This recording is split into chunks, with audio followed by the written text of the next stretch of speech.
Telangana PCC అధ్యక్షుడు Mahesh Kumar Goud phone tapping వ్యవహారంపై చేసిన వ్యాఖ్యలపై బీఆర్ఎస్ వర్కింగ్ ప్రెసిడెంట్ కేటీఆర్ తీవ్రంగా స్పందించారు. అసత్య ఆరోపణలు చేయడం సిగ్గుచేటని మండిపడ్డారు.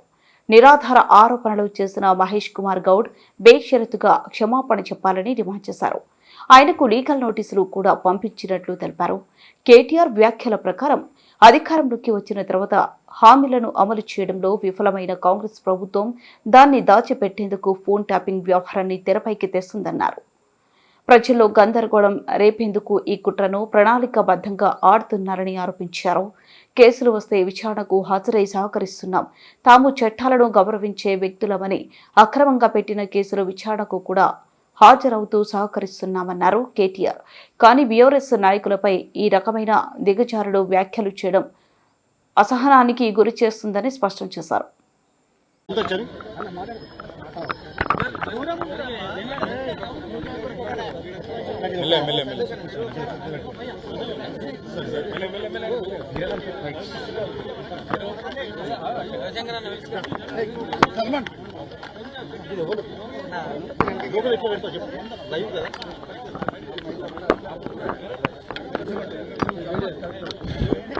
రాజకీయాల్లో అలాగే జీవితంలో అపజయాలు, జయాలు, ఎదురు దెబ్బలు ఇవన్నీ కూడా అత్యంత సహజమైన విషయం.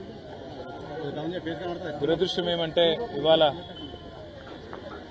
బీఆర్ఎస్ పార్టీలో ఒక ముఖ్యమైన కుటుంబ సభ్యుడు, మా సోదరుడు, సిరిసిల్ల నియోజకవర్గంలో మొదటి నుంచి కూడా నిబద్ధతతో పనిచేసిన ఒక సైనికుడు కుంటయ్య గారు మరి మొన్న నాకు కష్టం వచ్చినప్పుడు, నేను ఏసీబీ వాళ్ళు నన్ను విచారిస్తున్నప్పుడు నా కోసం హైదరాబాద్ దాకా వచ్చి సాయంత్రం దాకా అక్కడనే ఉండి నాకు ధైర్యం చెప్పి, అన్నా నీకేం కాదని చెప్పి మరి రాత్రి ఇక్కడికి వాపసు వచ్చి ఏమైందో తెలియదు, రాత్రికి రాత్రే ఆత్మహత్య చేసుకున్నాడని తెలిస్తే ఒక్క నిమిషం మనసు కకావికలమైంది.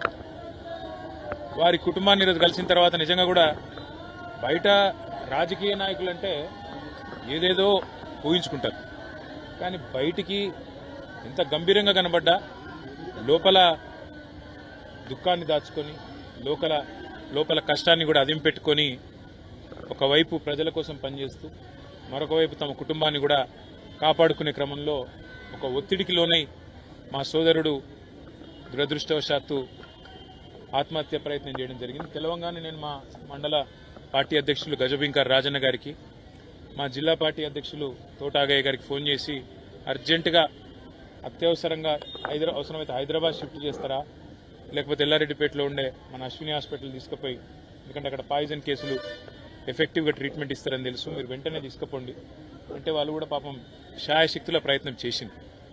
దురదృష్టవశాత్తు కిడ్నీలు ఫెయిల్ కావడం, దురదృష్టవశాత్తు కుంటయ్య గారిని కాపాడుకోలేకపోవడం జరిగింది. కానీ ఆ కుటుంబానికి అన్ని రకాలుగా ఆ ఇద్దరు పిల్లల చదువులు, వారి పెళ్లిళ్ళు, ఆ ఇద్దరు పిల్లలు, వారితో పాటు వారికి ఉండే ఇతర సమస్యలు అన్నింటినీ కూడా నేను చూసుకుంటానని చెప్పి వారి కుటుంబానికి నేను మాట ఇచ్చిన.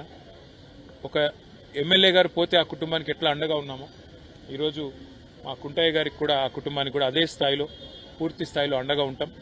వారు మాకు ఇచ్చిన వారి సహచర్యం కానీ, వారు మాతో పాటు కలిసి గడిపిన సమయం కానీ, అదేవిధంగా వారు పార్టీకి చేసిన సేవలు కానీ ఇవన్నీ దృష్టిలో పెట్టుకుని ఆ కుటుంబానికి మొత్తం బీఆర్ఎస్ పార్టీ జిల్లా నాయకత్వం మొత్తం అండగా ఉంటుంది. పూర్తి స్థాయిలో ఆ కుటుంబాన్ని ఆదుకుంటాం, పూర్తి స్థాయిలో ఆ కుటుంబాన్ని కాపాడుకుంటామని చెప్పి తెలియజేస్తూ అధికారులను కూడా నేను కోరుతా ఉన్నా. ఇవాళ పోలీస్ స్టేషన్లు సెటిల్మెంట్ల అడ్డాలుగా మారిపోయినాయి. పోలీసులు అదేవిధంగా ఇతర అధికారులు ఒకటే పని పెట్టుకున్నారు, కాంగ్రెస్ నాయకులు ఏం చెప్తే చేయాలా అన్నట్టుగా విచ్చలవిడితనం ప్రదర్శిస్తూ ఉన్నారు. ఇది మంచిది కాదు. రాజకీయాల్లో గెలుస్తాము, ఓడతాం. మేము కూడా 10 ఏళ్ల అధికారంలో ఉన్నాం, కానీ గింత లేకి పనులు, గింత చిల్లర పనులు ఎన్నడూ కూడా చేయలేదు. ఇకనైనా ఇలాంటివి కాకుండా, ముఖ్యంగా ఎక్కడైనా కంప్లైంట్ వస్తే, కుంటయ్య గారు కంప్లైంట్ చేసినారు, నాకు రావాల్సిన డబ్బులు ఇవ్వకుండా నేను సతాయిస్తున్నారని, ఉల్టా ఆయన మీద కేసు బనాయించారు. అంటే ఈ రకమైన వేధింపులు, ఈ రకమైన సివిల్ మ్యాటర్లో కూడా పోలీసులు దూరడము, సెటిల్మెంట్లకు ప్రయత్నం చేయడము, ఈ రకంగా అరాచకం చేయడము, ఇది ఎంతమాత్రం మంచిది కాదు. నేను ఏ ఒక్కరి మీద నేను విమర్శ చేస్తలేను. ఇది ఈ రోజు కుంటయ్య గారికి జరిగింది, రేపు ఇంకోరికి జరగవచ్చు. కాబట్టి ఇది మంచిది కాదు. దయచేసి కంట్రోల్ చేసే ప్రయత్నం చేయాలని చెప్పి కూడా నేను ఈ రాష్ట్ర ప్రభుత్వాన్ని కూడా కోరుతా ఉన్నా. కానీ ఆ కుటుంబానికి మాత్రం ఇవాళ ఇంతకంటే ఎక్కువ రాజకీయం నేను మాట్లాడను. ఆ కుటుంబానికి పూర్తి స్థాయిలో మేము అండగా ఉంటాం, ఆ కుటుంబాన్ని కాపాడుకుంటాం, ఆ కుటుంబానికి పూర్తిగా మరి మనోధైర్యాన్ని ఆ భగవంతుడు ఈ ఆపత్ సమయంలో ప్రసాదించాలని కోరుకుంటూ అన్ని కార్యక్రమాలు పూర్తయ్యేదాకా మా మొత్తం పార్టీ అంతా కూడా వారి వెంబడ ఉంటుంది. పెద్ద కర్మ జరిగేదాకా కూడా మొత్తం ఉండి మేమే చూసుకుంటామని చెప్పి కూడా తెలియజేస్తూ మరి వారి ఆత్మకు శాంతి చేకూరాలని మనస్ఫూర్తిగా భగవంతుని ప్రార్థిస్తాం. ఖచ్చితంగా ఉండాల్సిందే. అవసరమైతే కోర్టుకు కూడా పోతాము, అవసరమైతే ఉన్నతాధికారుల దృష్టికి కూడా తీసుకొని పోయి తప్పకుండా ఈ విషయంలో పోరాటాన్ని మాత్రం కొనసాగిస్తాం. కుంటయ్య గారికి ఏ విషయంలో అయితే ఆయనకు అంత క్షోభ కలిగిందో ఆ విషయంలో న్యాయం జరిగేదాకా ఆ కుటుంబాన్ని కూడా మేము